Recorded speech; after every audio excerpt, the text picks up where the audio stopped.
Hey there guys, I am the Six Machine and welcome back to another Warhammer video. The Beast Snaggas pre-order is very nearly here, and as we have come to expect, this week has been chock full of brand new Ork rules, as well as showing off some of the updated versions of the rules that we currently know and love for our favourite Green Tide. And now we have got even more, with the Warhammer community showing off not only a couple of rules they've already previewed, such as Zodgrod Wartsnagga's Squig Stopper rule, and also the Thump Gun that we saw earlier in the week, but more excitingly, they have now not only shown off a new fuller profile for the terrifying Squighog Boyz,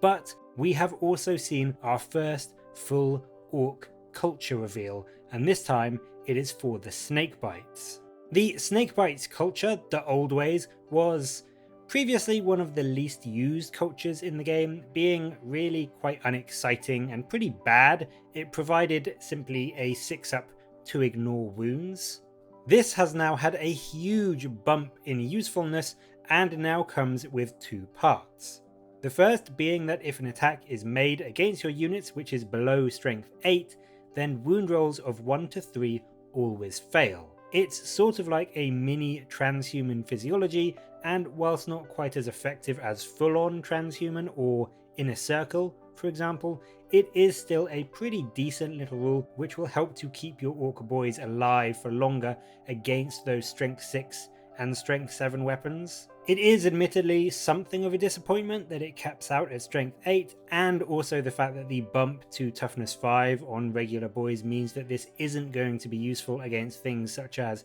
heavy bolters or missile launchers and las cannons, but as I said, it will help to keep your forces going in the face of autocannons, assault cannons, onslaught gatling cannons and all that sort of nasty stuff. So in general, I do think that this is a buff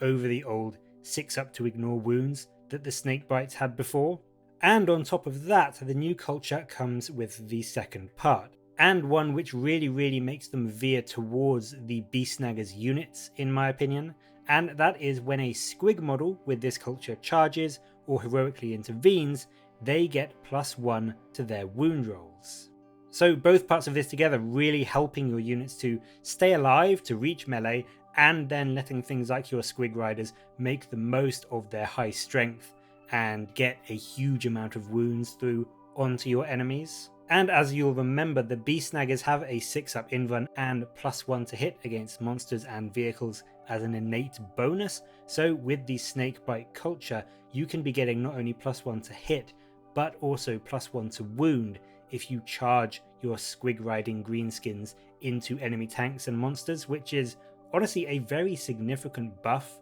to their damage output. I would say that overall this culture is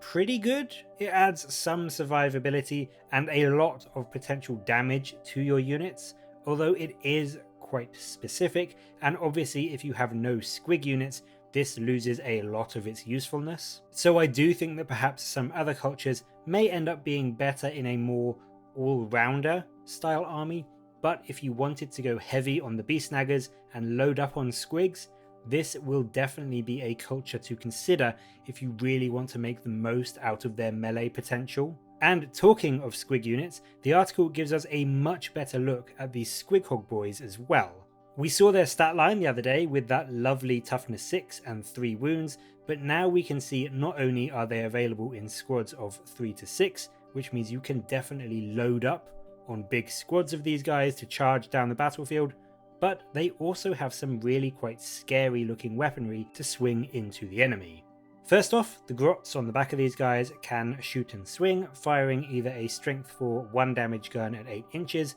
or making 1 strength 3 attack in melee, but of course the real meat of the Squighog Boyz is the Ork and the Squig.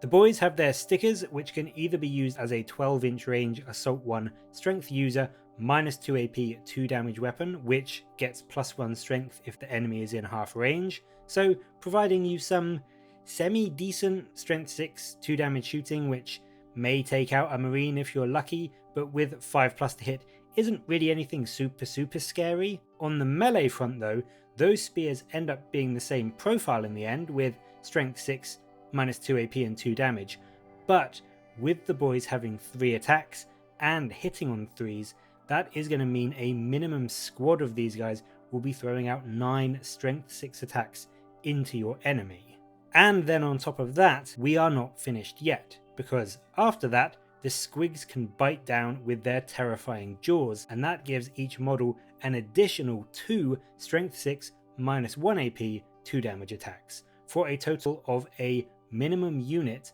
giving out 9 strength 6 minus 2 AP 2 damage attacks and 6 strength 6 minus 1 AP 2 damage attacks, which should net you about 4 dead intercessors right from the get-go. And now you might be thinking that doesn't sound super terrifying, and admittedly it's not amazing, but when you think about it, these guys should, in my opinion, be going after their intended target, and that is of course monsters and vehicles. And being Beast Snaggas, they grant themselves that +1 to hit if they go after monsters and vehicles, so all of those 2 damage attacks will be hitting on 2s instead of 3s, which will massively increase the damage potential from this unit. And then if you want to buff that even more, Warhammer community also showed off a brand new stratagem, the Monster Hunters. And this is a fantastic stratagem. For 2 command points, you select an enemy monster or vehicle, and then up to 3 Beast Snagga units in your army,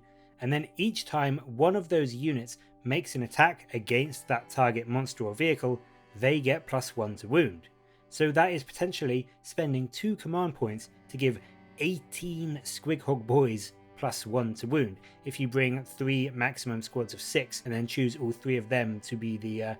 beneficiary of this stratagem. So if you need that enemy knight or that enemy demon Primarch dead, then this stratagem is going to be hugely beneficial in letting your Beast Snagga gits really bring the hurt to them. I would say that overall it was a pretty quiet preview today. The Snakebites culture was cool, as was seeing the full Squighog Boyz profile, but I am hoping that we get a bit more of a substantial preview tomorrow, as they say that they are going to be showing off some of the Ork vehicles, so I will of course be covering that as soon as I possibly can, but I have my fingers crossed that we get a bit more insight into some of the upcoming rules and abilities that the Orks may have in their codex. But until then, what do you think of the Snakebites culture? And also, what do you think the points cost of these Squighog Boyz will end up being based on the profile that we've seen? Let me know in the comments below, and as always, thank you very much for watching. Please do like and subscribe for more Warhammer content from me,